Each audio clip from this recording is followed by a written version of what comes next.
Ay qaqa. Buraya, burada işləyən sən. Xanımların nəticək bizi görüşük, onlarla gedək də. Olar.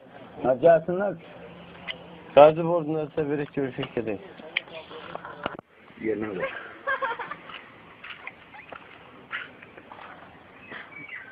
Neçəyə görsün? 15? 15 dollar. Yox, 15 manat. Euro. Manat. Azərbaycan manatı. Bu bir mallarım. Onu sənə görüşə bilərəm mi?